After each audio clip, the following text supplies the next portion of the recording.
যে উনি তো যেগুলো চান সেগুলো তো আমরা হিন্দুরা চাই না। উনি দাওয়াতে ইসলাম দিয়েছেন, আমরা কেন ধর্ম পরিবর্তন করতে পারি? উনি বলেছেন 50 ভাগ লোককে উর্দুতে কথা বলতে হবে, সেদিনই তিনি খুশি হবেন। তিনি যে সমস্ত বচন ভাষণ দেন সেটা একটা পার্টিকুলার কমিউনিটি বা উনি যে ধর্মে বিশ্বাস করেন সেই ধর্মকে খুশি করার জন্য। উনি তো সকলের মহানাগরিক বা সকলের মন্ত্রী হতে পারেননি। উনি পাকিস্তানের ডন পত্রিকার সাংবাদিককে নিয়ে গিয়ে যদি গার্ডেন রিচে বলেন ইহা ভি এক মিনি পাকিস্তান হ্যায়, এগুলো তো মোটেই সুখকর কথা নয়। তাই উনি স্বপ্ন দেখতে থাকুন। স্বপ্ন অরবিন্দ কেজরিওয়ালও দেখতো, 27 বছর লেগেছে যেতে। উদ্ধব ঠাকরে তো শপথ গ্রহণ করবে বলে কবে করবে কিভাবে করবে তার জামা কাপড়ও কেনা হয়ে গেছে।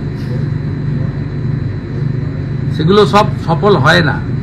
আমি এখানকার পশ্চিমবঙ্গের জনগণকে বলবো, যারা রাষ্ট্রবাদী, যারা চান সনাতনীদের হিন্দুদের উপর অত্যাচার বন্ধ হোক, যারা চান ভারতবর্ষের সংবিধান অনুযায়ী সরকার চলুক, যারা চান সরকারের দু চোখ খোলা থাকবে, উত্তরপ্রদেশে যেমন সবাই ধর্ম পালনের অধিকার পাচ্ছে, এখানেও পাবে শৃঙ্খলার মধ্যে, নিয়মের মধ্যে, এবং অপরের ক্ষতি না করে, অন্য লোককে উত্তক্ত না করে, যেটা স্বামী বিবেকানন্দ বলে গেছে, নিজ ধর্মে আস্থা রাখো, অপর ধর্মে শ্রদ্ধা করো। এইটা পশ্চিমবঙ্গে যদি করতে হয়, 68% হিন্দু বাড়ি থেকে ভোট দিতে বেরোলে হবে না। 100 জন হিন্দুর মধ্যে 90 জনকে বাড়ি থেকে বেরিয়ে এসে ভোটটা করতে হবে। আপনারা ভোট দিতে আসেন না। ওদের এমএলএ হুমায়ুন কবির বলেছেন যে হিন্দুরা ওই দিন হলিডে পালন করে, ভালো খাওয়ার দাওয়ার করে পরিবারের সঙ্গে, আর আমরা মুসলিমরা মুড়ি ঘুগনি খেয়ে সকাল থেকে ভোটটা করি। উনি ওনার কথা বলেছেন এবং ওটা তো বাস্তব। লাস্ট লোকসভাতেও 68% হিন্দু ভোট দিতে বেরিয়েছেন, 91% মুসলমান ভোট দিতে বেরিয়েছে। আপনারা ভোট দিতে বেরোতে হবে, হাই রেঞ্জ থেকে নামতে হবে, বোমা বন্দুক ভয় ভীতিকে উপেক্ষা করতে হবে। তারপরে ভিতরে গিয়ে আপনি কি করবেন সেটা আমরা জানি, তার জন্য বলতে হবে। আপনি ভোট কেন্দ্রে গেলে, ইভিএম এর কাজ অবধি গেলে, আপনি, আমার বিশ্বাস, নরেন্দ্র মোদী ছাড়া কারোর কথা আপনার মাথায় আসবে না। দেশ থাকলে, এরকম শক্তিশালী প্রধানমন্ত্রী থাকলে আমরা সবাই আসবো। তাই আজ গুরু পূর্ণিমা, আমরা যারা গুরু, দীক্ষা গুরুকেও গুরু মানি, ধর্মগুরুকেও মানি, শিক্ষাগুরুকেও মানি, যিনি পিতামাতা জন্ম দিয়েছেন তারাও আমাদের মহাগুরু। তাই আজকের দিনে গুরুদেরকে প্রণাম করা আমাদের কর্তব্য।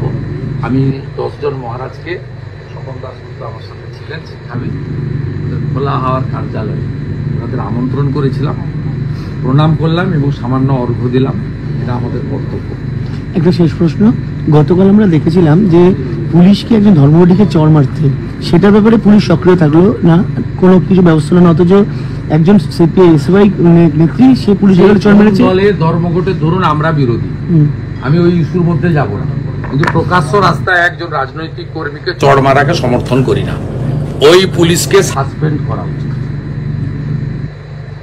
আমি সিপিএম এর ভাষায় বলবো না, সিপিএম বলেছে ওই পুলিশের গালে 5টা আঙ্গুল বসাবে, আমি ওই ভাষাতে বলবো না, এগুলো এক্সট্রিমিস্টরা বলে, মাওবাদীদের বলে।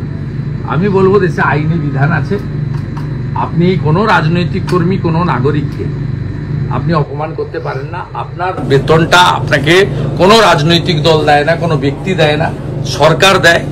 আপনি অশোক স্তম্ভকে সামনে রেখে সত্যমেব জয়তো বলে আপনি একটা ডিসিপ্লিন ডিপার্টমেন্টে চাকরি করেন, ট্যাক্সের পয়সায় বেতন পান, আপনার এটা করা একেবারে উচিত হয়নি, গরিত অপরাধ।